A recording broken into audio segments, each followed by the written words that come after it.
put a big stack right on the fender.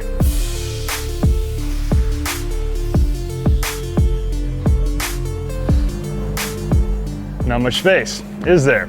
It looked good on the CAD, and it actually fit in real life. So we took a 3D scan of the engine, took a 3D scan of the chassis, put them together, and we were able to get what you see here.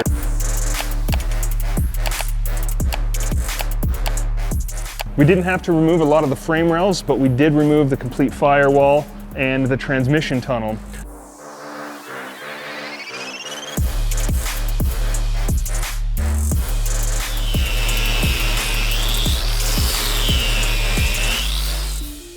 For the transmission, we're doing a 4-speed automatic. We wanted to do all-wheel drive originally, but the complexity and cost was just not going to be worth it. So we're sticking with a 4-speed automatic transmission, holds up loads of power.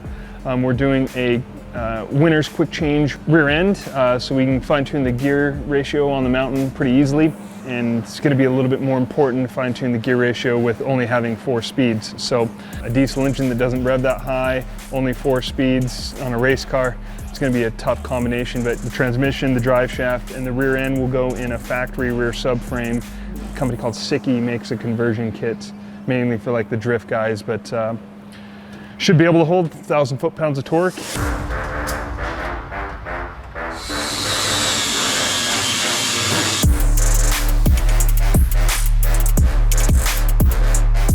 One of the biggest challenges we face at Pikes Peak is thermal management. It's handling all the heat from the engine, the transmission, the rear differential. So we have transmission coolers, oil coolers, intercoolers for the turbo system. So we've taken this large fuel tank and we've converted it to a water tank. So we'll use those for the heat exchangers.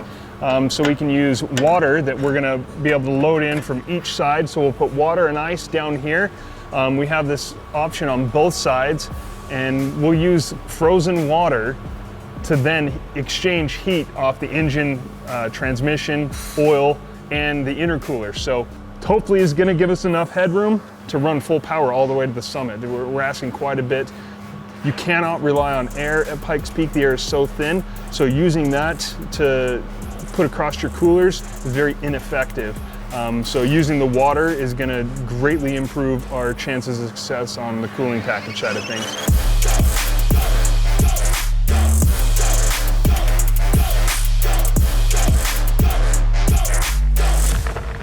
Another challenge with packaging is where do you put a 4-inch exhaust system? So we want to run it all the way out the back of the car so it works with the effect of the diffuser and the rear wing to put the exhaust in the air. It's a diesel. It puts out some smoke. We're gonna have to deal with that. So we didn't think it was a good idea to put the exhaust out in front of the driver. So to fit something like this in, we're running it into the cab and underneath the transmission tunnel. So you see what 4 inches looks like in there. There's barely any room next to the factory manifold and the starter for it to run into the transmission tunnel and out exiting the back of the car. If that becomes too big of a pain in the ass, we'll just put a big stack right on the fender.